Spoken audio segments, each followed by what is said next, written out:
They were the galaxy's worst nightmare. A legion of criminals so ruthless, so unstoppable, that entire star systems trembled at the mere whisper of their names. Planets that crossed them turned to dust. Fleets that faced them vanished without a trace. And now, for reasons no one could fathom, they were heading for a tiny, insignificant blue planet on the outer spiral arm of the galaxy. Earth. Across the cosmos, commanders scoffed. Earth? That primitive backwater, they'll obliterate it in minutes.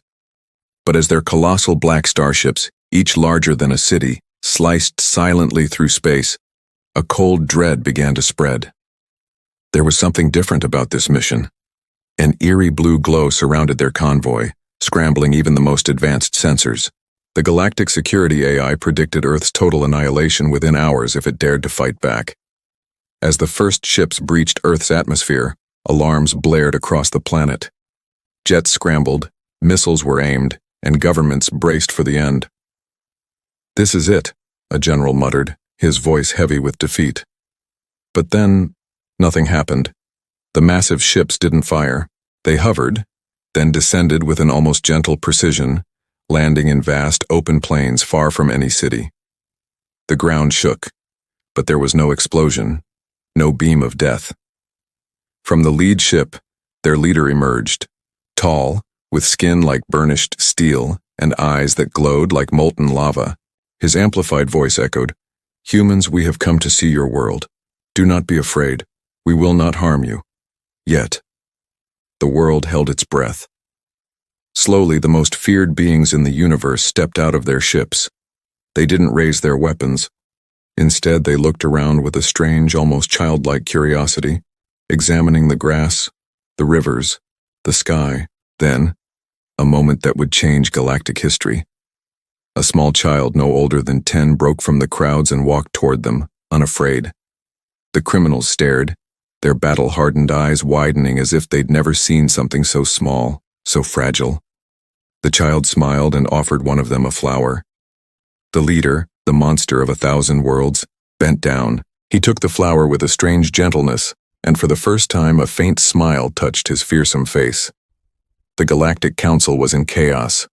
"They're the deadliest force in history. They can't be tamed. Send the fleets. Obliterate them." But Earth did nothing. No fleets, no weapons, just a quiet, unnerving calm.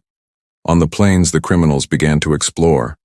They touched the cool water of a stream, listened to the song of a bird, and watched children playing from a distance.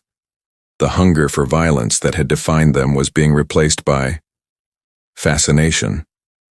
One of them, the most feared assassin in the galaxy, tried to resist this strange new feeling. He reached for his weapon, imagining the chaos he could unleash. But then he saw a man gently helping a stray dog on the side of a road. Something inside him shifted. He lowered his weapon, gripped by a feeling he couldn't name. Confusion, wonder, a strange warmth. As night fell, the humans built them a small bonfire. The criminals gathered around it not to feast but to simply sit and watch the flames. Their expressions softened. Reports trickled across the galaxy. They are not attacking. They are calm, watching, listening, learning. Generals refused to believe it. Impossible. They are being changed. By Earth? The leader sent a single message to the galaxy. Earth, it is not what we expected. It is strange, alive, and powerful in ways we do not understand. We will stay, for now. That night, under a canopy of stars, 2 completely different worlds shared the same sky. A fragile connection was being forged. The galaxy's most dangerous criminals weren't being disarmed by weapons or force, but by the simplest things. A flower, a child's smile, an act of kindness. Deep in their hearts, a question began to form. What is this Earth doing to us? Little did anyone know this was just the beginning of their greatest challenge, not a war, but humanity itself. They called it the ultimate prison. Not walls of steel and laser grids, but an entire planet. Earth. We were the worst of the worst, dumped here to rot. Our mission, if you could call it that, was simple. Survive.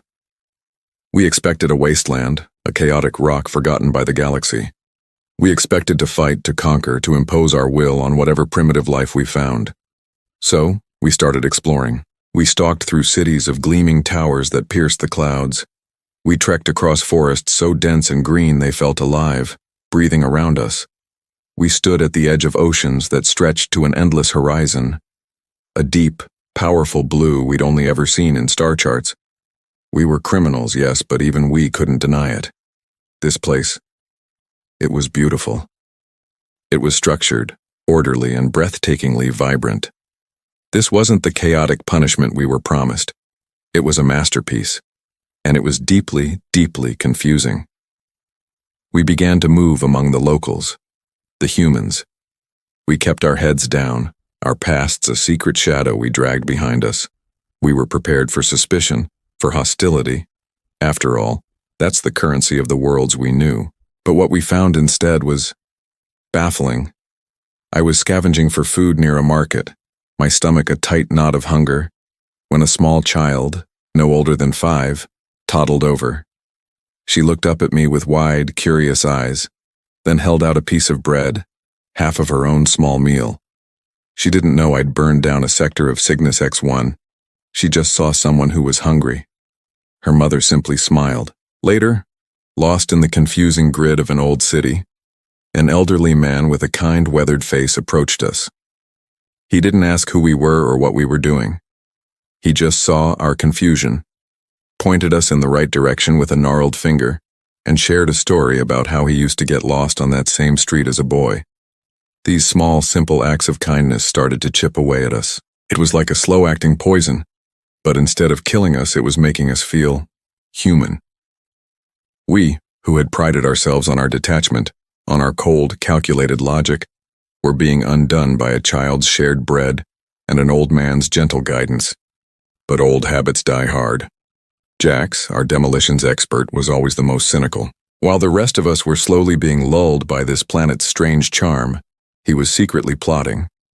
I saw him at night, sketching escape routes in the dirt, trying to reverse engineer local tech. He was convinced this was all a trap, a sophisticated psychological experiment. He scoffed at the naive humans and their pointless kindness. He was going to break free, and he didn't care who he had to step on to do it. He was the criminal we were all supposed to be. Then, one evening, we were sitting around a communal fire some locals had built. A man was telling a story, a ridiculously simple joke about a talking animal. It wasn't clever. It wasn't profound, but the entire group erupted in laughter, Tom faces bright in the firelight. And then I heard it, a loud, unfamiliar bark of a laugh. It was Jax. He was laughing. His hand flew to his mouth, his eyes wide with shock, as if he'd been betrayed by his own body. He looked at me, a question dawning in his eyes, a question we were all starting to ask ourselves. Why? Why was he laughing? Why did this feel good? The plan he'd been etching in the dirt suddenly seemed so meaningless. Tonight was my scheduled report to the warden. The holographic emitter flickered to life, the warden's stern digital face materializing in the cool night air. He expected a status update on our survival, on the planet's defenses, on our plans to dominate it. I looked away from his image toward the distant city lights twinkling under a canopy of stars, a sight that no longer felt alien. I took a deep breath, the clean, earthy air filling my lungs. I looked back at the hologram, and the words came out before I could stop them. They weren't the words of a conqueror or a prisoner. They were the words of a changed man. "Warden," I said, my voice steady. "Report on penal colony designated Earth. It changes you. Something here. It changes you." The colossal shadows of the authorities' fleet fell across our planet, their message echoing in every language, on every screen. Surrender the criminals designated humanity. Their history of violence is a threat to galactic peace. A chilling demand. They had scoured the archives, read our blood-soaked history of war, conquest, and brutality. They saw us as monsters, a plague waiting to spread across the stars. But Earth's reply was something they never expected. A simple, unified message broadcast back to the heavens. We refuse. The humans you seek cannot be harmed by our hands. The galactic envoys were baffled. Was this a trick? A show of defiance? To prove their point, they initiated the tests. The first was a military simulation dropped into the heart of a major city.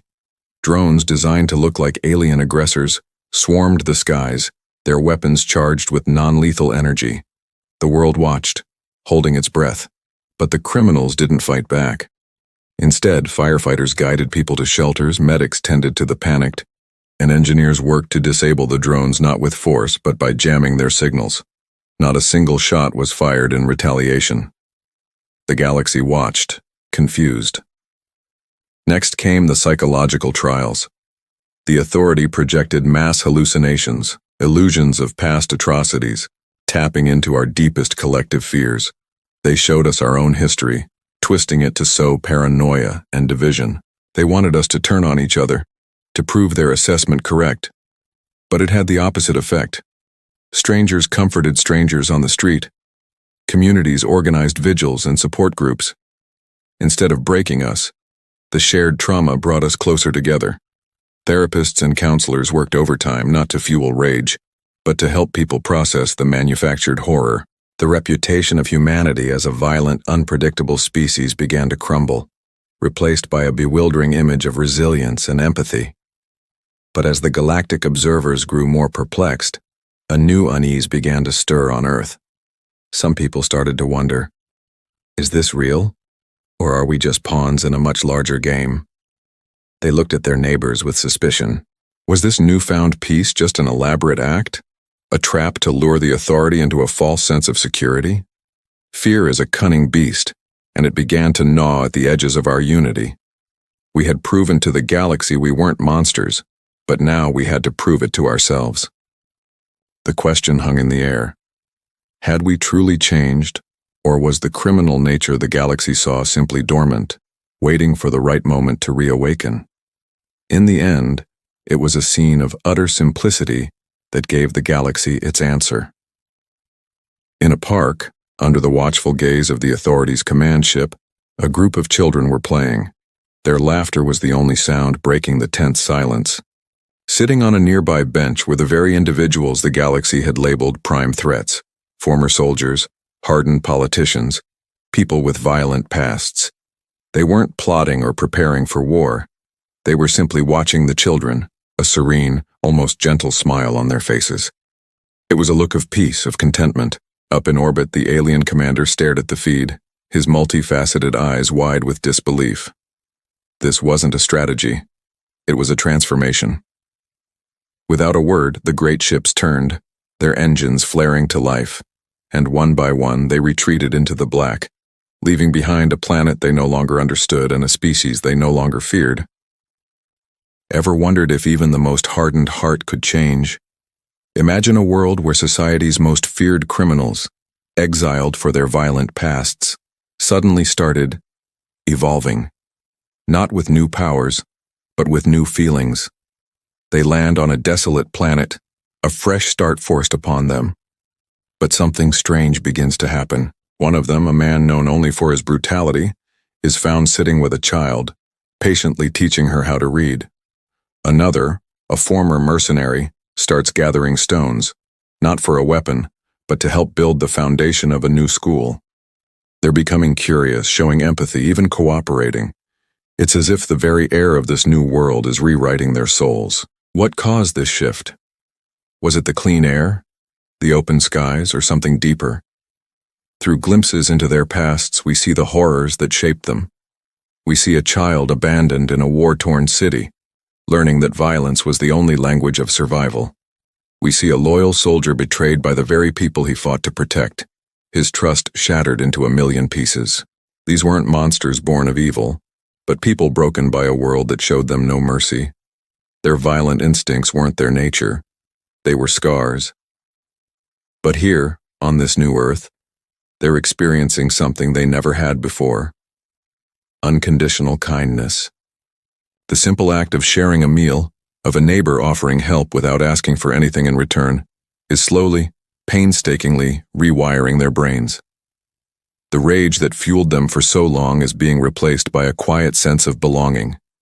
They're not just surviving anymore, they're starting to live. But just as a fragile peace begins to settle, a shadow lingers. There's one among them who resists this transformation. He watches the others with cold, calculating eyes. While they build homes, he sharpens sticks in solitude. While they laugh together around a fire, he remains cloaked in darkness, his silence a heavy, unspoken threat. He never joins their gatherings, never accepts a helping hand. The others start to whisper. Is he immune to the planet's gentle influence? Or is he biding his time, waiting for the perfect moment to shatter their newfound hope and drag them all back into the chaos they escaped? The suspense is palpable. Every friendly gesture is tinged with the fear of what he might do. He represents the terrifying possibility that some darkness is too deep to be healed, that the past can never truly be left behind.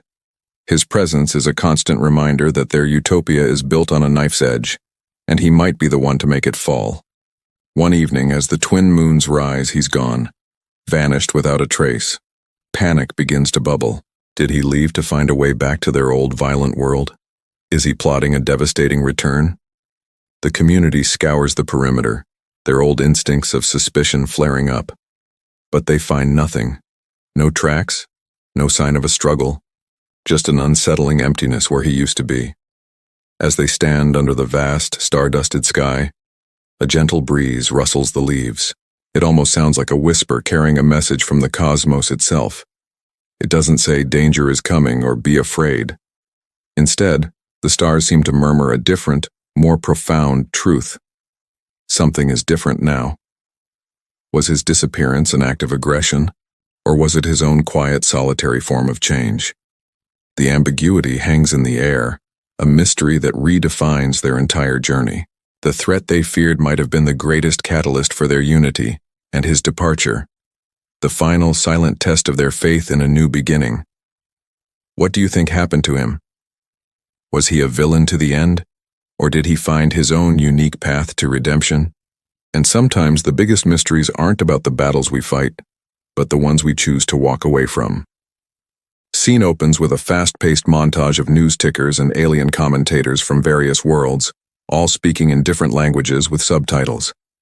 The whispers started on the fringes of the galaxy, carried on encrypted channels and black market data streams. But soon the whispers became a roar that echoed through the hallowed halls of the Galactic Assembly. On a distant primitive planet called Earth, something impossible had happened. The most ruthless criminals of the 5 systems, the scum of a dozen star clusters, had been changed. Reports flooded in, showing once feared pirates now tending to gardens, notorious assassins composing music, and heartless mercenaries helping build shelters for the planet's native creatures. Cut to a grand holographic council chamber. Alien leaders of diverse species are in heated debate. Across the galaxy, leaders reacted with a mixture of awe and sheer terror. On Xylos, the warrior clan saw it as a sign of a new insidious weapon. They demanded an invasion fleet be dispatched at once. This Earth is a psychic contagion, bellowed the Xylan war chief, his voice booming through the assembly hall. We must sterilize it before it spreads. Others, like the wise Methuselah from the gas giants of Ocular 5, urged caution. A power that can pacify a Kyrillian berserker without a single shot fired? That is not a weapon to be fought, but a phenomenon to be understood. We must send envoys, scientists, not soldiers. The debate raged for days, deadlocked between fear and fascination. The galaxy held its breath, teetering on the brink of an interstellar war aimed at our small blue world. It was then that a message arrived, transmitted from Earth itself, not from the aliens, but from the humans. A team of scientists who had been cautiously observing their visitors broadcast a simple, chilling message to the stars. On the main screen of the Galactic Assembly, a human face appeared, calm but resolute. To whoever is listening, she began, we know you are watching. We know you are afraid. The changes you've seen in your people, they are real. They are not the result of a weapon, a virus, or any technology you can comprehend. The camera panned to show a former alien warlord, teaching human children a complex string game, a look of serene focus on his face. The scientist's voice returned. You are debating whether to send armies to our world, but you are asking the wrong question. You are afraid we will attack you, conquer you, but that is not what you should fear. She leaned closer to the camera, her eyes filled with a strange mix of pity and warning. What you should fear is becoming like us. A silence fell over the galactic assembly, a silence more profound than any battle cry. The idea was terrifying, not aggression, not invasion, but a fundamental alteration of their very nature. They feared humanity. Meanwhile, back on Earth, the one holdout, the infamous saboteur known only as Vex, remained unchanged. He had resisted the planet's strange influence, his heart a cold, hard knot of defiance. Trackers showed him moving stealthily through the dense forests of what humans called the Pacific Northwest. He was closing in on a small, isolated human village, nestled in a valley. The Galactic Council watched, their collective attention fixed on this one single being. If Vex could prove that humanity's influence could be overcome, perhaps even by an act of violence, it would give the war factions the excuse they needed. The fate of Earth, and perhaps the galaxy, rested on his next move. Tension mounted as Vex crouched on a ridge overlooking the village. A storm was rolling in, the sky darkening with an unnatural speed. Rain began to lash down and the wind howled like a starved beast. This was his chance. Chaos was his element. He could cripple their power generator, sow panic, and escape in the ensuing madness. It would be a message to the galaxy. Humanity's peace was a fragile illusion. But as he watched, something unexpected happened. The humans weren't panicking. They were working together. Neighbors rushed to help each other secure loose roofing. A group of villagers formed a human chain to clear a fallen tree from the only road out of the valley. A woman ran through the driving rain to give her coat to an elderly man struggling against the wind. They were small, weak, and fragile against the storm's fury, yet they faced it together, with a quiet resilience Vex had never witnessed. He saw one of the houses, its roof partially torn away by the wind, exposing a family huddled inside. Vex's hand went to the detonator in his pocket, his finger hovering over the button. But he paused.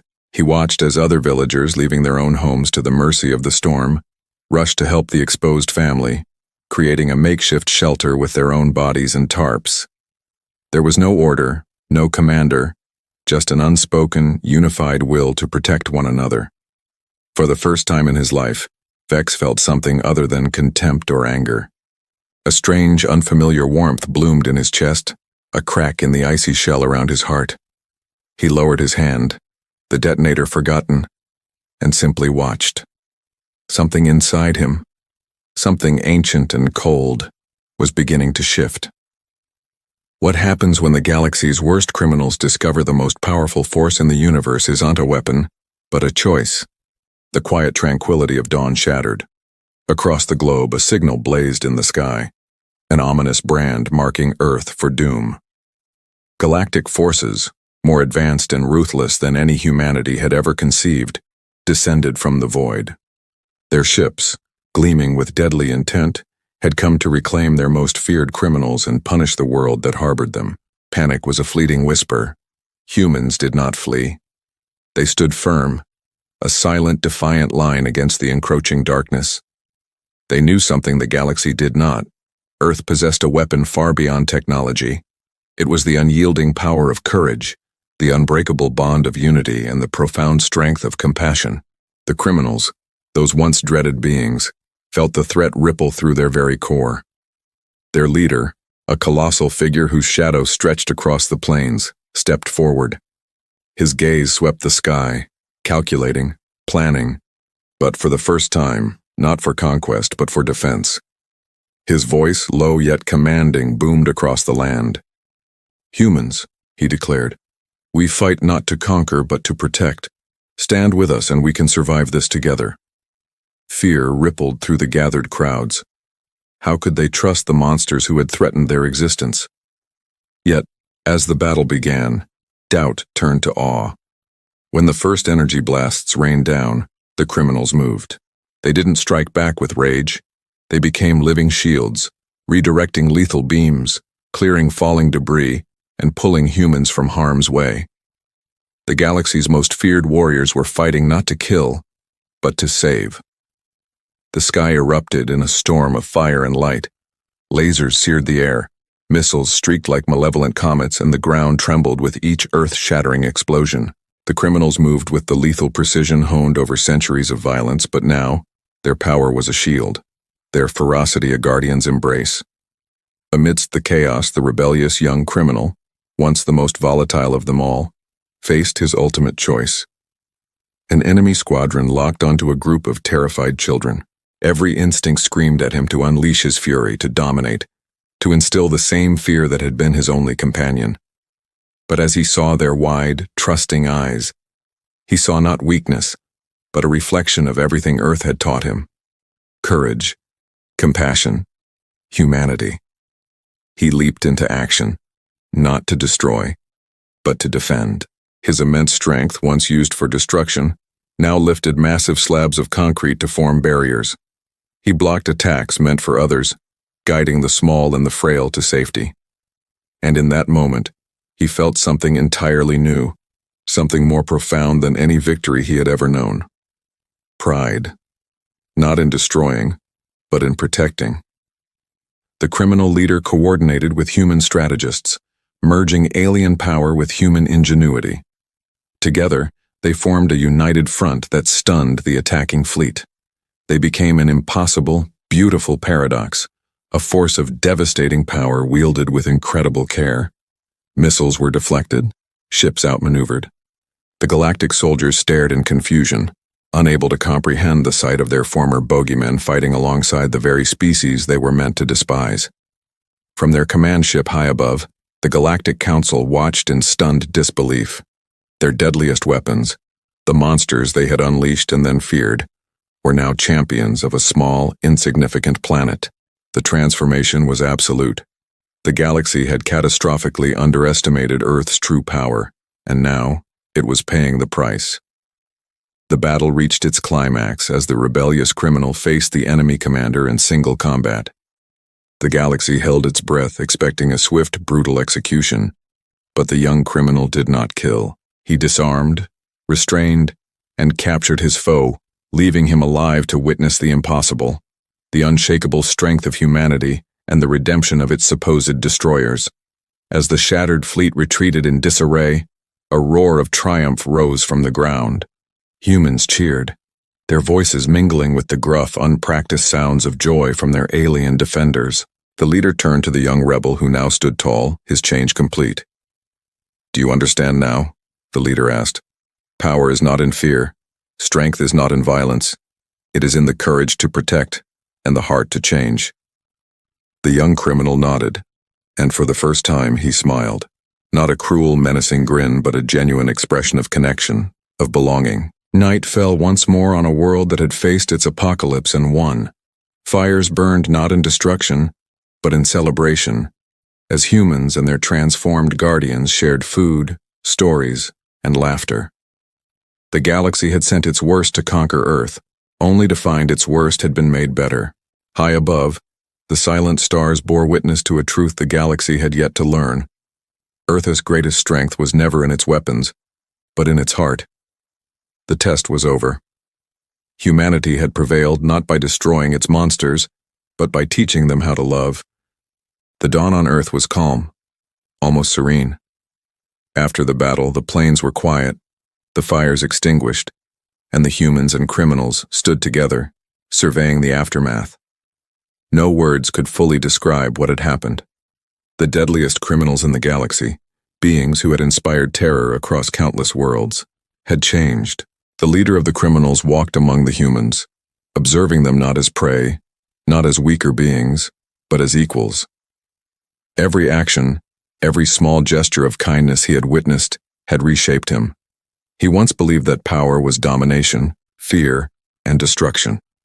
Now he knew that true power lay in courage, empathy, and moral strength, the qualities that humans had shown him every single day. Even the most rebellious criminal, who had resisted change longer than any of his peers, now stood silently at the edge of a village, He watched a human child plant a small tree, smiling as it grew toward the sun. Something stirred within him, a mix of hope, understanding, and a feeling he couldn't quite name. For the very first time, he understood that change wasn't weakness, it was strength. Galactic authorities sent messages of disbelief and fear. Entire star systems were watching, trying to understand how Earth had tamed the galaxy's most dangerous beings without a single weapon of mass destruction. Leaders debated whether to conquer Earth or leave it alone. But it was already too late. Earth had proven that its power wasn't in fleets or weapons. It was in its humanity. The criminals gathered on a hill overlooking the human settlements below. They spoke softly among themselves, reflecting on what they had learned. For the first time, they felt something entirely new: gratitude. They had been taught lessons no galaxy had ever taught them, lessons in trust, compassion, and the courage to do what is right. The leader turned to the humans who had come to stand with them. "We have traveled galaxies, destroyed worlds, and taken what we wanted," he said.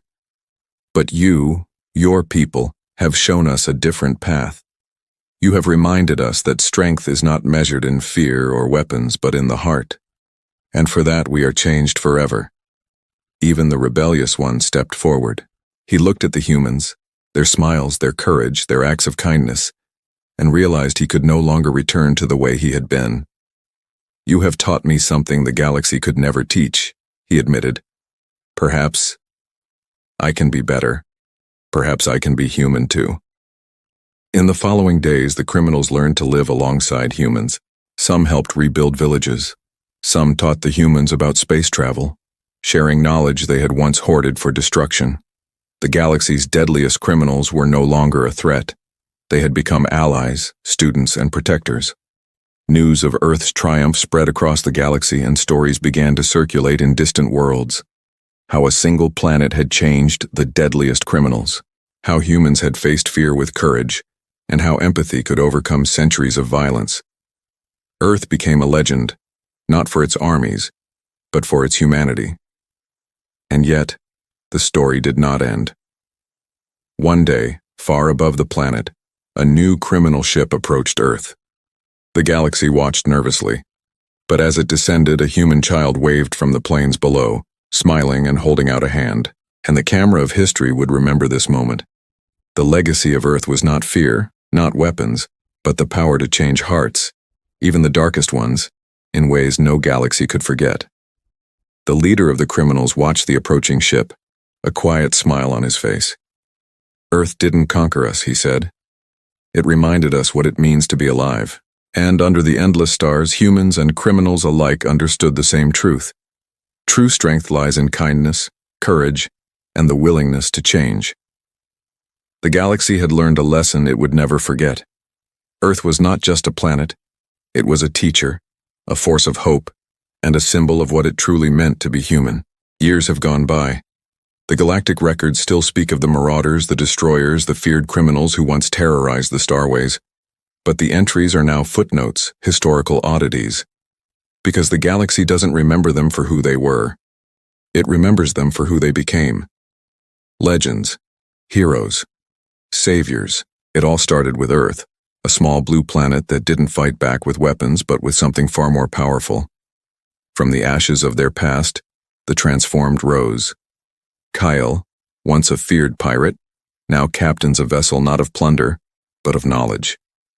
He travels the Kepler system, sharing star charts and teaching young pilots the navigation skills he once used for ambushes. His lectures aren't just about celestial mechanics, they're about navigating one's own conscience. He speaks of Earth, not as a target, but as a teacher. He tells them how a world without shields showed him the strength of an open heart. Then there's Lyra, the saboteur whose hands once dismantled entire planetary defense systems. Today, she builds. On the arid moons of Cygnus X1, she works alongside former enemies, constructing terraforming atmospheric processors. The technology is a gift from Earth, shared freely. She shows them how to cultivate life, explaining that the most complex machine is a simple seed, and the greatest power is not to break but to grow. She often laughs, remembering how she once thought power came from a detonator's trigger. This is the ripple of change, Humans, once confined to their solitary world, now walk among the stars, not as conquerors, but as partners. They explore alongside the Grak, the very species they once feared would enslave them. They share stories, trade resources, and build a future together. The lessons of Earth, of courage, empathy, and moral fortitude, have become the new galactic currency, more valuable than any rare mineral or advanced technology. They teach that strength isn't about the size of your fleet, but the depth of your understanding. But the galaxy is vast and shadows linger in its corners. Not every heart was swayed. Remnants of the old syndicates watch from the dark fringes of charted space. They see weakness where others see strength. They whisper that Earth's miracle is a trick, a temporary lull before the real storm. They gather forces, clinging to the old ways of fear and domination, convinced that this new era of peace is a fragile illusion, ready to be shattered. They believe the darkness was only suppressed, not eliminated, and they are patient. Just last week, the deep space arrays on Earth picked up something new, a signal. It's not from any known species, not from the old syndicates, nor from our new allies. It's methodical, intelligent, and it's getting closer. A new player has entered the game, their intentions completely unknown. Are they friend or foe? Have they heard the stories of Earth? Will this new presence be drawn to the light, or will they seek to extinguish it? The ultimate test has arrived.